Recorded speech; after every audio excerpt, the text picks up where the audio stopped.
Park street ফুটপাতে একজন মা তার বাচ্চার জন্য দুধ গরম করছিলেন। ওই মুহূর্তে পৌঁছে যান রাজ্যের মন্ত্রী অগ্নিমিত্রা পাল। তিনি তাকে গিয়ে ধমক দেন, যেটা কি ফুটপাতটা কি বাচ্চার দুধ গরম করার জায়গা, ইয়ার কি হচ্ছে। এবং সেই মুহূর্তে সেই মায়ের পরিস্থিতি কি আপনারা দেখেছিলেন।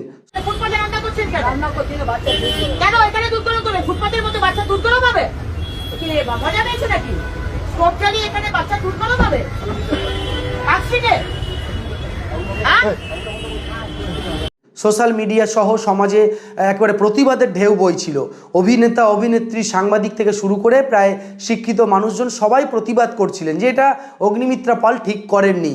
পরবর্তীকালে অগ্নিমিত্রা পাল একটি ভিডিও করেন, একটি ভিডিও বার্তা দিয়ে বলেন তার হয়তো এভাবে বলাটা উচিত হয়নি, কিন্তু এটাও ঠিক নয় যেখানে সেখানে ফুটপাতে জায়গা ঘর করে বা সেখানে দুধ গরম করা, সেখানে খাওয়া দাওয়া ইত্যাদি নিয়ে তিনিও একটি বার্তা দেন। গতকাল মমতা বন্দ্যোপাধ্যায় তিনি রাজ্যের প্রাক্তন মুখ্যমন্ত্রী তিনি বার্তা দিয়েছিলেন সোশ্যাল মিডিয়ায়, ফেসবুকের মাধ্যমে, যে ওই মহিলার পাশে তিনি থাকতে চান, তার থাকার ব্যবস্থা, তার বাচ্চাদের দায়িত্ব তিনি নিতে চান। আমি তাদের থাকা এবং বাচ্চাদের পড়াশোনা শেখার, এর খাবার ব্যবস্থা করে দেবো। আমি এই পরিবারটার দায়িত্ব নিতে রাজি আছি। আজ দেখা গেল মুখ্যমন্ত্রী শুভেন্দু অধিকারী, রাজ্যের বর্তমান মুখ্যমন্ত্রী শুভেন্দু অধিকারী একেবারে তার কাছে পৌঁছে গিয়েছিলেন ওই মহিলা। আমরা বিভিন্ন নিউজ মারফত যেটা জানতে পারি, বিজেপির একজন বিধায়ক ওই মহিলা এবং তার বাচ্চাকে নিয়ে রাজ্যের মুখ্যমন্ত্রী শুভেন্দু অধিকারী শর্টলেক, যেখানে বিজেপির পার্টি, আজ মুখ্যমন্ত্রী শুভেন্দু অধিকারীর যে জনতার দরবার ছিল সেই জনতার দরবারে উপস্থিত হন ওই মহিলা এবং তখনও দেখা গেছে তিনি তার বাচ্চাকে দুধ খাওয়াচ্ছেন। মুখ্যমন্ত্রী শুভেন্দু অধিকারী কথা দিয়েছেন যে ওই মহিলার দায়িত্ব তিনি নেবেন, মহিলার থাকার দায়িত্ব তিনি নেবেন বা ইত্যাদি যে সমস্যাগুলো রয়েছে।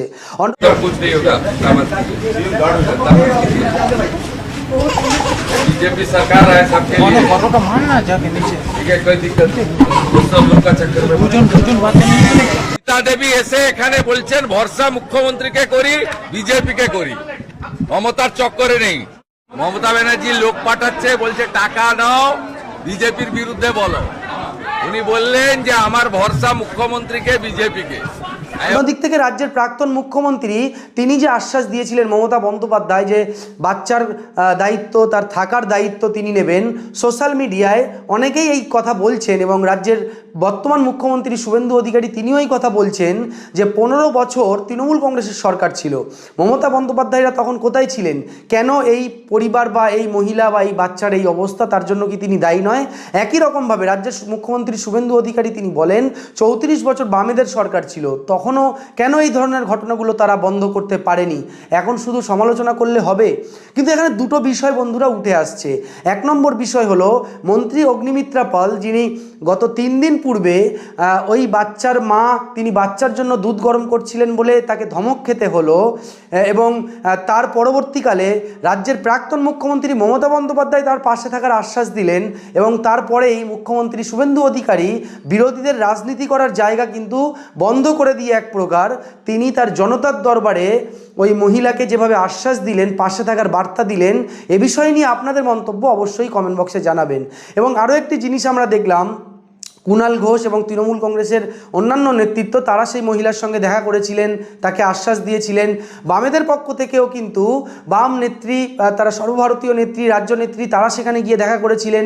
এই ঘটনাগুলোও কিন্তু আমরা দেখতে পেয়েছি এবং এই ঘটনা নিয়ে আমরা দেখতে পেয়েছি বঙ্গ টিভির সাংবাদিক রোজিনা সহ অনেকেই কিন্তু প্রতিবাদ করেছিলেন।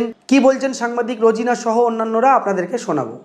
দেখো, প্রথম দিন থেকে সোশ্যাল মিডিয়ায় ঝড় তুলেছিল সাধারণ মানুষ সবাই, কেউ বাকি রাখে।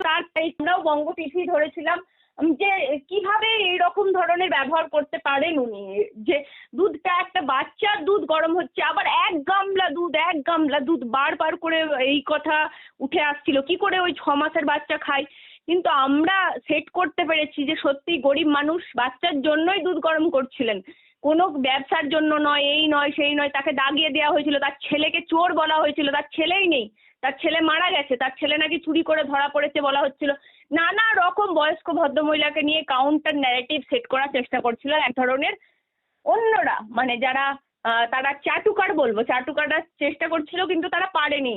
আজ শেষমেশ আমাদের জয় হয়েছে, বঙ্গ টিভির জয় হয়েছে, সাধারণ মানুষ সোশ্যাল মিডিয়ায় যারা উত্তাল করেছিল তাদের সবার জয় হয়েছে। আজ বৃদ্ধার থাকার ব্যবস্থা হলো।